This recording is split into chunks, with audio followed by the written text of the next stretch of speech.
तो hello hello hello, कैसे हो आप सब लोग। फाइनली आ गई संडे की इवनिंग, वो दिन जब कुछ करने के लिए ख़ास होता नहीं। और जब हमारे पास कुछ खास करने के लिए होता नहीं तो हम उठा लेते हैं चौक, पढ़ाने लगते हैं आपको चैप्टर, बताने लगते हैं थोड़ा बहुत फ्लूइड व्लूइड इसके उसके दुनिया की चीज़ों के बारे में।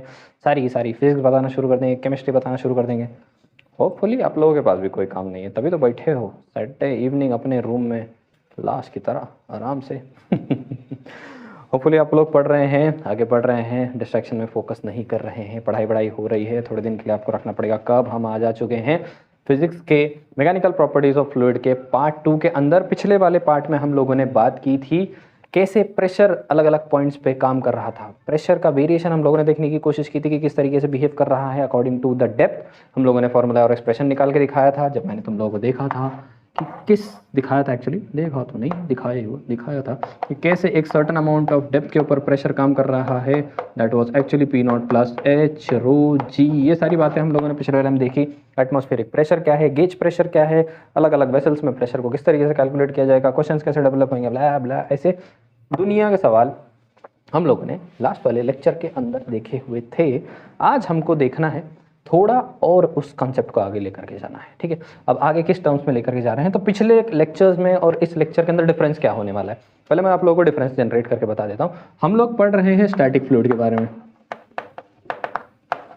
ध्यान देना है आज क्या डिफरेंट होने वाला है कल के मुकाबले या पिछले लेक्चर के मुकाबले। हम पढ़ रहे हैं स्टैटिक फ्लूइड के बारे में। ठीक है, मैंने तुम लोगों को चैप्टर के शुरुआत में बताया था कि जो लेक्चर जो कंसेप्ट हम पढ़ रहे हैं इसको हाइड्रोस्टैटिक्स बोला जा रहा है। Hydrostatic basically stands for water at rest या study of fluid at rest, थोड़ी देर के लिए। ठीक है, यहाँ पे हम क्या कर रहे हैं, फ्लूइड को समझने की कोशिश कर रहे हैं उसके स्टैटिक स्टेट में। अब स्टैटिक स्टेट जो होता है फ्लूइड का दो तरीके में बटा हुआ होता है। एक केस में तुम्हारा फ्लूइड भी स्टेशनरी हो और जिस वेसल में वो फ्लूइड भरा हुआ हो वो भी स्टेशनरी हो, तो भी इस फ्लूइड को क्या बोला जाता है, स्टैटिक फ्लूइड बोला जाता है। एक कंडीशन ऐसी भी बनती है जब तुम्हारा फ्लूइड भरा हुआ हो किसी वेसल के अंदर और ये वेसल एक तरीके से मोशन पकड़ सकता है, लेकिन there is no relative motion between the fluid and the container. जिस कंटेनर में वो बैठा हुआ है, जैसे एक लंबी सी पाइप ले लो, पाइप के अंदर से पानी दौड़ रहा है, तो रिलेटिव मोशन हो रहा है पानी में और उस कंटेनर में, फ्लूइड में और उस कंटेनर में।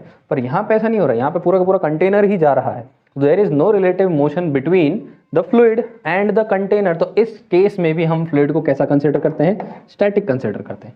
कल हम लोगों ने एक बात देखी थी कि प्रेशर जो है along the vertical arena and along the horizontal arena किस तरीके से बिहेव कर रहा था। तो अगर मैं बोलता हूं कि अलोंग द हॉरिजॉन्टल पाथ है, along a horizontal line pressure remains constant, मतलब हॉरिजॉन्टली अगर तुम देखने की कोशिश करोगे तो हॉरिजॉन्टली हर पॉइंट पे तुमको प्रेशर कैसा मिलने वाला है, कांस्टेंट ही मिलने वाला है, सेम ही मिलने वाला है, अलग अलग नहीं मिलेगा। पर जितना जितना तुम नीचे डीप होते जाओगे तुम्हारे एच की वैल्यू उतनी ही ज़्यादा बढ़ते जाएगी। तो अगर तुम गेज प्रेशर पे ध्यान देते हो तो एच रो जी का वैल्यू बढ़ते जाने वाला है।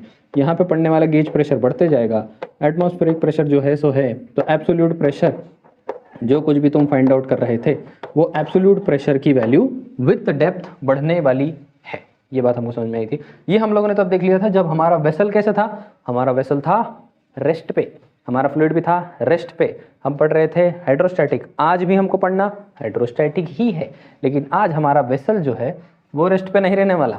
आज हमारा वेसल हिलेगा, अंदर का फ्लूइड नहीं हिलने वाला, हिलेगा एक्चुअली, सॉरी थोड़ा बहुत तो हिलेगा ही, ऑब्वियस है, फिजिकल बात है, लेकिन अंदर का फ्लूइड और इस वेसल के बीच में किसी भी तरीके का रिलेटिव मोशन नहीं होने वाला है। रिलेटिव मोशन हमको कहाँ देखने को मिलने वाला है, रिलेटिव मोशन हमको देखने को मिलने वाला है नेक्स्ट वाले पार्ट में, जब हम डायनेमिक्स पढ़ेंगे, फ्लूइड डायनेमिक्स को, जब हाइड्रोस्टैटिक्स से हाइड्रोडायनेमिक्स में जाएंगे तो वहाँ पर रिलेटिव मोशन देखने को मिलेगा। यहाँ पे हमको रिलेटिव मोशन देखने को मिलने वाला नहीं है, यहाँ पे सिर्फ हमारे कंटेनर का मोशन देखने को मिलने वाला है। ठीक है, तो इतनी सारी बकवास इंट्रोडक्शन देने के बाद मैं तुम लोगों को बताने की कोशिश करता हूँ कि एक्चुअली में है क्या, होने कैसे वाला है। ठीक है, तो मैं क्या कर रहा हूँ, मैं मेरे फ्लूइड वाले कंटेनर को पकड़ लेता हूँ। ठीक है, मेरा फ्लूइड वाला कंटेनर ऊपर जा सकता है, ठीक है, वैसे ही मेरा फ्लूइड वाला कंटेनर अगर मोशन पकड़ ही रहा है तो नीचे आ सकता है, और वैसे ही मेरा फ्लूइड का जो कंटेनर है वो लेफ्ट या राइट भी तो जा सकता है। तो इस केस में मेरा फ्लूइड जो ऊपर की तरफ भाग रहा है, यहाँ पे मेरा फ्लूइड नीचे, एक्चुअली पूरा कंटेनर नीचे आ रहा है और पूरा कंटेनर ऊपर जा रहा है। इसके अंदर क्या भरा हुआ है,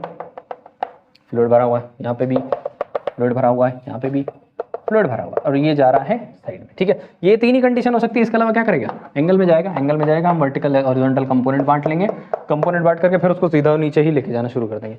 देखेंगे एंगल में आएगा तो क्या करना है, एंगल में इतना आसान नहीं है उसको उसके साथ डील करना। फिलहाल हमको देखना है कि वर्टिकल जा रहा है और हॉरिजॉन्टल जा रहा है तो क्या हरकत हो रही है। सबसे पहली बात तो यहाँ समझने की कोशिश करते हैं कि फोर्सेस क्या क्या काम कर रहे हैं। मुझको लगता है कि ऊपर से कोई ना कोई एटमॉस्फेरिक प्रेशर पड़ रहा है, नाम दे देता हूँ फिलहाल उसको P1। नीचे कुछ ना कुछ प्रेशर डेवलप हो रहा होगा, उसको मैं नाम दे देता हूँ P2, ठीक है।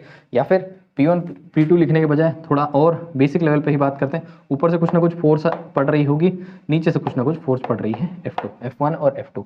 उसके बाद मुझको लगता है कि नीचे की तरफ इसका वेट दबा रहा है, दबाएगा ऑब्वियस है, फ्लूइड का कुछ ना कुछ वेट नीचे की तरफ जाने वाला है, कहाँ जाएगा, नीचे की तरफ दबा रहा है। मोशन ऊपर की तरफ। अब याद करने की कोशिश करो 11th स्टैंडर्ड का एक छोटा सा कंसेप्ट जिसको हम बोला करते थे इनर्शियल फ्रेम ऑफ रेफरेंस। अब 11th स्टैंडर्ड की बात कर दी है तो मन में थोड़ी सी घबराहट जागना शुरू हो गई होगी देखने वालों में, क्योंकि 11th स्टैंडर्ड तो हम पढ़ते नहीं, 11th स्टैंडर्ड तो हमने देखा ही नहीं। 11th स्टैंडर्ड तो मज़े मारने के लिए था, 11th स्टैंडर्ड तो क्या ही मज़े थे ज़िंदगी। 10वीं का एग्ज़ाम हो चुका है, 12वीं का एग्ज़ाम आया नहीं, तो सबसे ज़्यादा मज़ा किस स्टैंडर्ड में आता है, 11th में आता है। इसके लिए 80% बच्चों की सबसे बर्बाद साल कौन से होते हैं, 11th। और अब आप बोलते हो कि 11th स्टैंडर्ड का इनर्शियल फ्रेम ऑफ रेफरेंस याद कर, हट, हमसे ना हो पाएगा वो सब। पर ठीक है, जिन लोगों ने पढ़ा है उन लोगों के लिए तो मैं बता दे रहा हूँ। 11th स्टैंडर्ड में हम लोग मोशन, लॉज ऑफ मोशन जब पढ़ रहे थे तो वहाँ पे कुछ कॉन्सेप्ट्स ऐसे आया करते थे जहाँ हम सूडो फोर्स की बात किया करते थे। जब हमको एक लिफ्ट है, एक लिफ्ट में एक बंदा बैठा हुआ है, लिफ्ट ऊपर की तरफ जा रही है, तो एक जब हम इनर्शियल फ्रेम में बैठ जाते हैं तो हमारे हिसाब से जब मैं लिफ्ट के अंदर हूँ और मैं ऊपर की तरफ जा रहा हूँ और ऑब्जर्वर जब बाहर है तो उसके हिसाब से मैं मोशन में हूँ। लेकिन जब ऑब्जर्वर अंदर है तो ऑब्जर्वर जब अंदर हो गया तो मैं तो मोशन में हूँ नहीं, मैं तो रेस्ट पे हूँ, पर एक्चुअली में मेरे ऊपर फोर्सेस काम कर रहे हैं, ऑब्वियस है। तो वो टाइम पे हम लोग एक छोटे कॉन्सेप्ट के साथ काम किया करते थे, उसको हम सूडो फोर्स बोला करते थे। और सूडो फोर्स को अब फिलहाल नहीं भी किया हो तो याद रखो कि सूडो फोर्स हमेशा किस डायरेक्शन में लगती थी, अपोजिट ऑफ मोशन। जिस तरफ मोशन जा रहा है सूडो फोर्स उसके अपोजिट डायरेक्शन में जाने वाला है। मोशन जा रहा है ऊपर, सूडो फोर्स काम करने लगेगा नीचे। ये मैंने डाल दिया MA, समझ में आ गया, ये होगी सिंपल बात। इधर भी तो ऐसे ही कुछ हो रहा होगा, इधर भी फोर्स पड़ रहा होगा ऊपर से F1, नीचे से फोर्स डाल रहा होगा कुछ ना कुछ F2। एक्सेलरेशन नीचे की तरफ है, ग्रेविटी नहीं मानने वाली, ग्रेविटी तो जिस डायरेक्शन में उसी डायरेक्शन में है, ग्रेविटी का क्या लेना है। पर सूडो फोर्स तुम्हारा किस डायरेक्शन में काम करना शुरू कर देगा, ऊपर वाले डायरेक्शन में काम करना स्टार्ट कर देने वाला है। ये जो तीसरा वाला डेरिवेशन है थोड़ा सा लंबा है तो मुझको ना थोड़ी जगह की कमी हो जाएगी, तो फिलहाल मैं तुमको 2 करके दिखाता हूँ और इस पार्ट को रब कर देता हूँ क्योंकि ये इससे रिलेटेड है नहीं, बस तुमको याद दिलाने के लिए काफ़ी है इतना, ठीक है। अब यहाँ पे देखने की कोशिश करते हैं कि F1 है उसके वजह से प्रेशर डेवलप हो रहा होगा P1, F2 है उसके वजह से प्रेशर डेवलप हो रहा होगा P2, certain amount of area होगा, सिलेंडर कॉलम है, स्क्वायर ही ले लो पूरा पूरा, पूरे कंटेनर को एक कंटेनर एग्जीक्यूट समझ लो, अज्यूम कर लो। तो ये बात मुझको समझ में आती है कि इसको अगर मैं इनर्शियल फ्रेम से देखने की कोशिश करूँ, अगर मैं इसी का एक पार्ट बन जाऊँ, इसी सिस्टम के अंदर ही रहूँ, तो ये सूडो फोर्स तो मैंने लगा दिया, मैं इसके ऊपर ही फोर्सेस जो हैं रेस्ट पर हैं। तो मुझको लगता है कि जो अपोजिट फोर्सेस है, जो फोर्स अपवर्ड है that will be equal to force downward, because according to me everything is intact, सब कुछ तो जगह पे है। मैं उसी स्विमिंग पूल में बैठा हुआ हूँ, पूल ही ऊपर की तरफ जा रहा है, पूरा का पूरा लिफ्ट में पानी भर के मैं ऊपर की तरफ जा रहा हूँ, ठीक है। तो मुझको लग रहा है कि ऊपर जाने वाला फोर्स नीचे वाला जो जाने वाला फोर्स जो है बैलेंस हो गया, क्योंकि मैंने एक एडिशनल MA डाल दिया है ना, सूडो फोर्स डाल दिया तो उसको बैलेंस कर लेने वाला। जो नीचे की तरफ फोर्स काम कर रहा है उसको मैंने क्या कर दिया, बैलेंस कर दिया। ऊपर की तरफ काम कौन कर रहा है, ऊपर की तरफ काम कर रहा है फोर्स F2, करेक्ट। नीचे की तरफ कौन सा फोर्स काम कर रहा है, सबसे पहले तो मुझको लगता है कि फोर्स काम कर रहा है F1, उसके बाद मुझको लगता है कि MG भी नीचे की तरफ ही काम कर रहा है, और मुझको लगता है कि MA भी नीचे की तरफ ही काम कर रहा है, ऑब्वियस है। फिर से pressure is force upon area, force is pressure into area, F1 is P1A, F2 is P2 है, F2 is P2A, F1 is P1A plus mass दोनों में कॉमन है, G प्लस A हो गया बाहर, ठीक है। अब यहाँ से मैं एक बात और जानता हूँ कि इसको बना लेना इक्वेशन नंबर 1। मैं जानता हूँ कि mass is density into volume, फिर से mass is density into volume into height.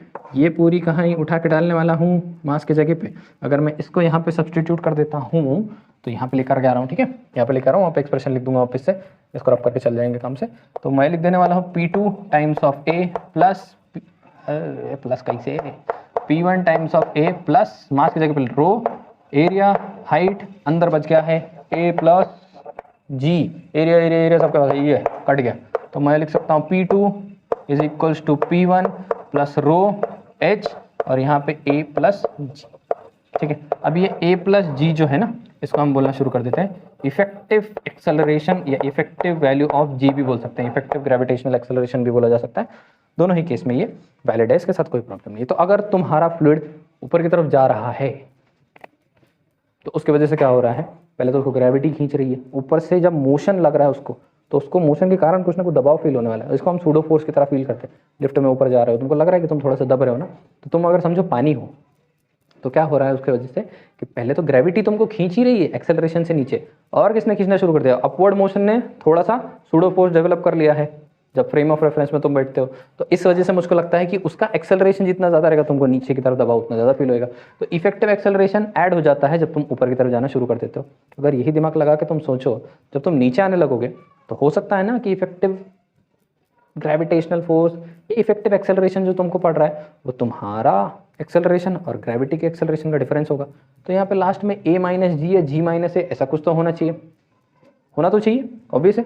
हम सेकंड वाले केस में वही डिराइव करने की कोशिश करते हैं। ये भी कहानी वैसी ही है, बस अपवर्ड फोर्स यहाँ पर भी किसके बराबर हो जाने वाला है, डाउनवर्ड फोर्स के बराबर हो गया। फिर से F2 किसके बराबर हो जाएगा, F2 will be equal to, ऊपर कौन है F1, ठीक है, नीचे कौन आ रहा है mg। यहाँ थोड़ी गड़बड़ है, यहाँ पे लिखूंगा F2 प्लस ऊपर एक और माइकलाल जा रहा है, बोलना शुरू कर दूंगा ma। F2 को मैं लिख सकता हूँ P2a is equals to P1a is equals to, ए बाबा पागल हो गया आज तो, plus m times of g minus a लिख सकता हूँ। ये ma इस तरफ आ जाएगा, mm कॉमन निकल जाएगा, g में से a हो जाने वाला है सब्ट्रैक्ट। मैथ्स की वैल्यू 10 बार निकाल चुका हूँ, दिमाग खराब हो गया है।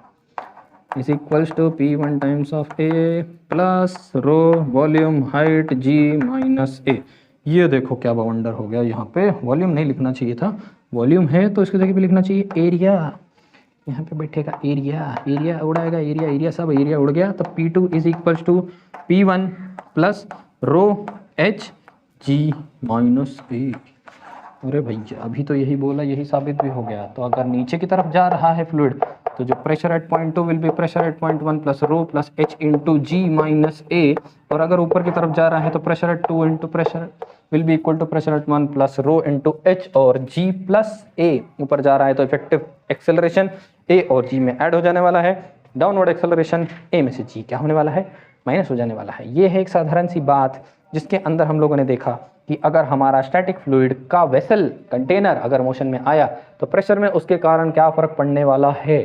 इसके ऊपर इतना ज़्यादा कुछ सवाल जवाब नहीं है, बेसिक कंसेप्ट है और तुमको निकालने आना चाहिए, तुमको डिराइव करने आना चाहिए। इस वजह से लोगों ने तुमको पढ़ाने का बना रखा है, एक प्रोसेस है, ठीक है। नेक्स्ट वाला जो है सेकंड वाला पार्ट जिसके अंदर फ्लूइड लेफ्ट और राइट भागने वाला है, वहाँ पे थोड़ा सा चैलेंज है। तो मैं थोड़ा सा सरकूंगा 1 मिनट के लिए साइड में ताकि आप लोग कर सको इसको कॉपी और मैं ले सकूँ थोड़ी सी सांस, और करेंगे फिर से कंटिन्यू। चलो भाई चलो, बहुत सांस ले लिया, इतनी ज़्यादा ले लेंगे, बाकी लोगों के लिए क्या छोड़ेंगे। इसको करते हैं रब, चलते हैं साइड वाइज, ऊपर नीचे बहुत कर लिए, अब चलेंगे बगल में। ये स्टैटिक फ्लूइड हटाओ, साला क्या लिखा हुआ, ठीक है। तो अब पढ़ने की कोशिश करते हैं मोशन को, मोशन नहीं पढ़ रहे हैं, बेसिकली फ्लूइड को समझने की कोशिश करते हैं। फ्लूइड हमारा किस डायरेक्शन में चलने वाला है, साइड वाइज चलने वाला है। अब साइड वाइज चलने लगेगा तो होगा क्या, लेफ्ट भी चल सकता है, राइट भी चल सकता है। हम एक तरफ क्राइटेरिया अगर लगा लेते हैं तो दूसरी तरफ अपने आप काम करना शुरू कर देगा। ये मेरे लिक्विड का लेयर है, ये मेरा लिक्विड भरा हुआ है, सब पानी पानी है इसके अंदर, ये जा रहा है इस डायरेक्शन में, एक्सेलरेशन के डायरेक्शन में। तुमको छोटी मोटी चीज़ें जो हैं वो एक्सेलरेशन के डायरेक्शन में जाने के पहले समझनी पड़ेंगी कि ये किस तरीके से काम करता है। तो हमको हमेशा फिजिक्स में जब भी हम काम करते हैं तो मोशन जब भी चालू हो जाता है तो हमको सबसे पहले ये देखना पड़ता है कि उसके ऊपर फोर्सेस कौन से काम कर रहे हैं। सबसे पहले तो इस डायरेक्शन में एक्सेलरेशन काम कर रहा है, तो सूडो फोर्स जो है मुझको लगता है कि इस डायरेक्शन में काम करना शुरू कर देगी। तो अगर मैं पॉइंट बनाने की कोशिश करूँ यहाँ पे तो मुझको लगता है कि ma जो है मेरा इस डायरेक्शन में चले जाएगा और mg जो है मेरा ग्रेविटी जो है वो नीचे वाले डायरेक्शन में काम करने वाली है, ठीक है।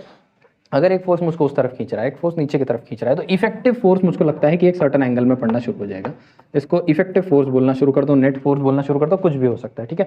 यहाँ पे आने के बाद एक रूल तुमको समझ में आना चाहिए कि इफेक्टिव फोर्स जिस डायरेक्शन में पड़ रहा हो, हमारा जो वाटर का सरफेस है वो सरफेस की जो लाइन है, जैसे ये लाइन अभी तुमको हॉरिजॉन्टल दिख रही है, ये सरफेस की लाइन इस इफेक्टिव प्रेशर को इफेक्टिव फोर्स को क्या हो जाती है, परपेंडिकुलर आकर के खड़ी हो जाती है। तो अगर इस केस में मैं ये बोलने की कोशिश करूं कि ये फोर्स जो है ma इस डायरेक्शन में काम कर रहा है, दूसरा एक फोर्स है mg जो इस डायरेक्शन में काम कर रहा है, तो एक एंगल ऐसा डेवलप हो जाएगा जो इफेक्टिव फोर्स इस एंगल में काम करना शुरू कर देगा, तो मेरा वाटर जो होता है ना, मेरा वाटर जो है जब आगे की तरफ लेकर के जाओगे उसको, तो ऐसा पानी पीछे की तरफ ऐसे चढ़ने की कोशिश करेगा। ऑब्वियस अगर पानी को ऐसे ले जाने की कोशिश करो, वो रेजिस्ट करके ऐसा पीछे ऊपर एंगल में चढ़ने की कोशिश करेगा, तो उसका जो सरफेस बन जाने वाला है वो सरफेस कुछ ऐसा एंगल ले लेने वाला है, ठीक है। और ये एंगल ले लेने के बाद हमको समझना है कि एक्चुअली में इसके अंदर प्रेशर वेशर कैसे काम कर रहा है। अब ये समझने के लिए मैं क्या करता हूँ, फिर से एक बार डायग्राम बनाऊंगा, थोड़ा सा बड़ा बनाऊंगा इस बार, और ये सब कहानी उसके अंदर नहीं लिखूंगा। मैं ये समझ रहा हूँ कि ये सिर्फ एक ऐसे एंगल पे चलेगा, और जिस एंगल पे ये रुका हुआ है यहाँ पे, इधर से मैं एक सिलिंड्रिकल कॉलम कंसिडर कर लेता हूँ। अगर ये फ्लूइड स्टैटिक कंडीशन में होता और वेसल कंटेनर के जो है मोशन में नहीं होता, चल नहीं रहा होता, तो वो टाइम पे इधर का प्रेशर और इधर का प्रेशर सेम हो जाता, ठीक है। लेकिन इस केस में तो ये भाग रहा है ना इस डायरेक्शन में, तो उस डायरेक्शन में पानी ज़्यादा है। ऑब्वियस है कि यहाँ से देखो, यहाँ से इस तरह तक की हाइट जो है कम है, इधर से इधर तक की हाइट ज़्यादा है। हाइट के हिसाब से तो प्रेशर यहाँ पे ज़्यादा होगा ही, ऑब्वियस है। तो मुझको लगता है कि इस साइड के प्रेशर को मुझको नाम दे देना चाहिए P2, P1 यहाँ पे दे देना चाहिए, P2 वहाँ पे दे देना चाहिए। फोर्स को अगर मैं नाम दूँ तो F1 दे देना चाहिए, F2 दे देना चाहिए, ठीक है। ये बात मैंने देख ली। इसकी जो लेंथ है, ये लेंथ को मैं x कंसिडर कर लेता हूँ, x अमाउंट ऑफ लेंथ है, x एक्सिस के अकॉर्डिंगली देख रहा हूँ, इस वजह से मैं क्या बोल देता हूँ, x लेंथ ले लेता हूँ। इस साइड सर्कल का एरिया a रहेगा, इस साइड भी एरिया क्या रहने वाला है, a रहने वाला है। एक बात, दूसरी बात मुझको लगता है कि इसको ma का फोर्स भी पीछे की तरफ लग रहा है। अब नेट इफेक्टिव फोर्स को अगर मैं समझने की कोशिश करूँ, तो ये P1 का प्रेशर, F1 इस डायरेक्शन में, ये इस डायरेक्शन में, ठीक है। तो मैं ऐसे लिख सकता हूँ कि जो F2 है that is equals to F1 plus ma। F2 को मैं बोल सकता हूँ F1 इंटू ma। F2 को मैं लिख सकता हूँ P2 times of a plus, बार बार प्लस ही लिख देता, दिमाग खराब हो गया, P1 times of a plus m into a। ऐसे भी लिखा जा सकता है। P2 के साथ ये कंडीशन बन जाने वाली है। अब ध्यान से देखने की कोशिश करो कि यहाँ पे होता क्या है। मास को फिर से हम क्या लिखने वाले हैं, रो लिखने वाले हैं, ठीक है। रो लिखा मैंने, उसके बाद वॉल्यूम आता है, वॉल्यूम बनता है एरिया। अब अगर ये एक सिलेंडर है तो सिलेंडर का area pi r square into h, height इसकी, हाइट क्या है मेरी x है, तो area into height will give me volume. तो मास को मुझको लिखना था डेंसिटी इंटू वॉल्यूम, वॉल्यूम बन गया एरिया इंटू हाइट। मेरे पास यहाँ पे बचा है P1 इंटू ए, और यहाँ पे मेरे पास है P2a, ठीक है। इसको क्या बोला जाएगा, यहाँ पे तो हम आ गए a और a यहाँ से कट गया। मैं बोल सकता हूँ कि P2 is equals to P1 plus density बची, x बचा, a बचा। कुछ लोग ये x को l भी लिखते हैं, चलता है। मैंने x लिखा है, उन लोगों ने l लिखा है, कोई खास फर्क पड़ने वाला नहीं है। तो यहाँ तक तो बात ठीक है, कोई प्रॉब्लम नहीं। पर यहाँ पे मैं थोड़ा सा ना इसको अपने दिमाग लगा के रखे या फिर ऐसे समझने की कोशिश करता हूँ कि ये तो लिक्विड का सरफेस है और ये सिलेंडर है, जो सिलेंडर मुझको यहाँ पे दिखाई दे रहा है, ठीक है। और इसके नीचे क्या है ना, इसके नीचे तक लिक्विड भरा हुआ है। ये पॉइंट पे मुझको लगता है कि एटमॉस्फेयर ही काम कर रहा है। ये पॉइंट पे जो प्रेशर डाल रहा होगा एटमॉस्फेरिक प्रेशर है, P0 बोल सकता हूँ यहाँ पे। ये पॉइंट से ये पॉइंट तक की हाइट है h, तो यहाँ पे जो प्रेशर है उस प्रेशर को अगर मैं P बोल दूँ तो P should be equal to atmospheric pressure, जो एक्चुअली यहाँ पे काम कर रहा है P0 plus h rho g, pressure at certain vertical depth. ये तो हम लोगों ने पढ़ा है ना कंसेप्ट। तो ये कंसेप्ट अगर मैं यहाँ पे लगा देता हूँ, ये भी काम कर सकता है, ठीक है। अगर मैं इन दोनों बातों को यहाँ पे उठा के डाल दूँ तो P1 को कौन रिप्लेस कर लेने वाला है, P0 रिप्लेस करने वाला है। P2 को कौन रिप्लेस कर लेने वाला है, P2 को वो सारी चीज़ें रिप्लेस करने वाला है। तो P2 is equals to P1 plus rho x a, ऐसे लिख दिया। P2 मतलब सेकंड वाला फोर्स जो एक्चुअली मैं यहाँ पे कर रहा था काम, तो इसको मैं P2 भी लिख सकता हूँ। That is nothing but P0 plus h rho g is equals to P1। P1 किसके बराबर है, P1 तो एटमॉस्फेरिक प्रेशर के बराबर है P0, प्लस यहाँ पे मैं लिख सकता हूँ रो x इंटू ए। मुझको लगता है P0 दोनों साइड से कट जाने वाला है, h रो g और यहाँ पे रो x इंटू ए। रो और रो भी यहाँ से, h को क्यों काट दिया, रो भी यहाँ से कट गया। मेरे पास बच गया H G is equals to x into a. इसको मैं इक्वेशन नंबर 1 बना करके रुक जाता हूँ। अगर मैं इसको इक्वेशन नंबर 1 बना के रुक जाता हूँ तो मुझको लगता है यहाँ पे कुछ ना कुछ एंगल भी है थीटा। मुझको लगता है कि जब ये पानी बहुत स्पीड से भागेगा ना तो एंगल बड़ा होने लगेगा ऐसे। जब पानी बहुत स्लो से एंगल ऐसे हो जाएगा, 0 हो जाएगा, ठीक है। इस फ्री लेवल ऐसे ही रहने वाला है, यहाँ पे ऐसा कहीं तो बीच में रुका रहेगा। जैसे ही पानी तेज भागेगा ये ऐसा एंगल बना लेगा, एंगल उतना ही तीखा बनाते चले जाएगा जितना ज़्यादा स्पीड से भागे। एक्सेलरेशन जितना ज़्यादा एंगल उतना बड़ा। तो ये एंगल का देखो, अगर यहाँ पे तो x मैंने लिख रखा है, इसकी लेंथ x, इसकी हाइट h। ये थीटा के हिसाब से अपोजिट साइड, ये थीटा के हिसाब से एडजेसेंट साइड। एडजेसेंट अपोजिट का रिलेशन tan बताया करते थे किसी ज़माने में। tan theta is opposite side upon, नीचे क्या है, नीचे है x। अगर इसको इधर लगाने की कोशिश करूँ तो h अपॉन x कर दूँ is equals to a upon g कर सकता हूँ, ये x को यहाँ नीचे ला लूंगा, ये g को यहाँ नीचे ला लूंगा ऐसे। तो x अपॉन h तो क्या है, tan थीटा है, तो x अपॉन h की जगह पे मैं क्या लिख सकता हूँ, tan theta is equals to a upon g। वाह वाह बहुत भारी। तो इस हिसाब से अगर मुझको कभी उसने बोल दिया कि भैया एंगल निकाल के बता दो, तो मैं तो बड़ी आसानी से बोल दूंगा कि theta is tan inverse of a upon g। अब ये फॉर्मूला इतना उलझाने की क्या जरूरत थी। तो अगर ध्यान से देखने की कोशिश करो, थोड़ा स्मार्ट होने की कोशिश करो, अब जेई वे ये वो दुनियादारी देने की कोशिश कर रहे हो, तो समझो कि यहाँ पे tan थीटा में एंगल निकालने के लिए सिर्फ तुमको एक पैरामीटर पर रिलाय करना पड़ रहा है, वो है एक्सेलरेशन। जितना बॉडी एक्सेलरेट हो रही है, जितना कंटेनर जोर से भाग रहा है, उतना ही ज़्यादा एक्सेलरेशन होगा।